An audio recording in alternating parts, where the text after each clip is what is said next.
पाणी टंचाईवर मात करण्यासाठी खडक ओझर ग्रामपंचायतीचा पुढाकार, मोफत पाणी टँकर, रुग्णवाहिका व वैकुंठ रथ उपलब्ध।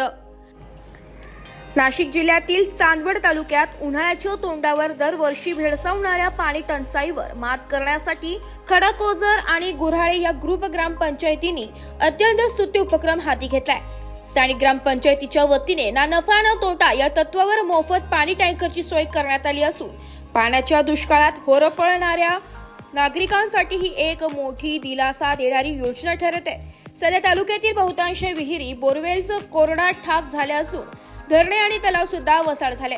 अशा कठीण परिस्थितीत गावकऱ्यांच्या पाण्याच्या गरजेसाठी ग्रामपंचायत सरपंच सागर पगार यांच्या पुढाकाराने ग्रामस्थांची विशेष बैठक बोलावून महत्त्वाचा निर्णय घेण्यात आलाय। या बैठकीत मार्च, एप्रिल व मे या कालावधीत पाण्याची तीव्र टंचाई लक्षात घेता ग्रामपंचायतीच्या माध्यमातून पाणी टँकर तसेच एखादी व्यक्ती आजारी पडल्यास तातडीने रुग्णवाहिका आणि मृत्यू झाल्यास वैकुंठ रथही मोफत उपलब्ध करून देण्याचा निर्णय घेण्यात आलाय।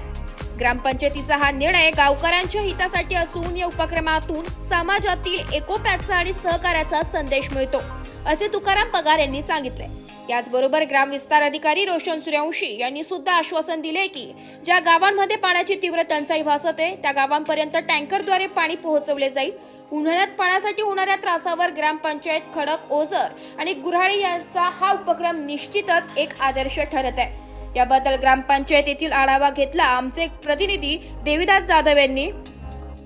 पंचायतीचा जो लेखाजोखा घेतलेला आहे त्या संदर्भामध्ये आपल्यासोबत या ग्रामपंचायतीचे ग्राम विस्तार अधिकारी आपल्यासोबत आहेत, त्यांची संपर्क काय सांगाल सर या संदर्भामध्ये तुम्ही संपूर्ण जी संकल्पना केली आमच्या खडक ग्रामपंचायतीच्या सर्व कार्यकारी मंडळ तथा गावाचे प्रथम नागरिक सरपंच तसेच उपसरपंच गोविंद पगार आणि सर्व कार्यकारी यांनी निश्चित केलं की एक उद्योन्मुख गाव आहे, रहदारीचं गाव आहे, तसेच गावात अतिशय वाईट अशा घटना पण होऊन जातात आणि वेळेअभावी त्या रुग्णाचा जीव हा वाचवता येत नाही व इतर काही कारणं आहेत आणि सर्वसामान्य नागरिकांना एक मूलभूत सेवा सुविधा देण्याकरिता आमचे जे 2-3 उपक्रम होते त्यापैकी एक रुग्णवाहिका असेल, वैकुंठ रथ असेल आणि टंचाईच्या अनुषंगाने पाणी टँकर असेल। कारण मागील वर्षी देखील भीषण पाणी टंचाई तयार झाली, धरणाचं गाव असून देखील पाणी टंचाई झाली आणि आम्हाला पाणी टँकरवर विसंबून राहावं लागलं होतं।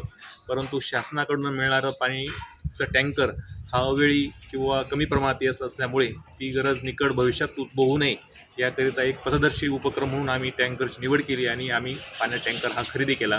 तर याप्रमाणे आम्ही अभिनव उपक्रम ह्या दोन्ही उपक्रमांमध्ये राबवून गावाच्या विकासासाठी आणि गावातील नागरिकांच्या मूलभूत सुविधांच्या गरजासाठी हे उपक्रम हाती घेतले आणि आज रोजी ते पूर्ण देखील आणि सुव्यवस्थित चालू देखील आहेत। धन्यवाद। त्याचप्रमाणे ह्या तिन्ही जे वस्तू या ग्रामपंचायतीने जे या ठिकाणी घेतलेलं आहे त्याला ना नफा ना तोटा असे ग्राम विस्तार अधिकाऱ्यांनी सांगितलं, प्रथम नागरिक सरपंचाने सांगितले, अमूल जे रुग्णवाहिकेचे जे ड्रायव्हर आहे त्यांनी पण सांगितले आणि माझ्यासमोर एक काका आहे त्यांनी पण सांगितलं। या सर्वांचा लेखाजोखा घेतात आढावा घेतला नाशिक लोक न्यूजसाठी देविदास। नाशिक लोकशाही न्यूजसाठी प्रतिनिधी देविदास जाधव, चांदवड।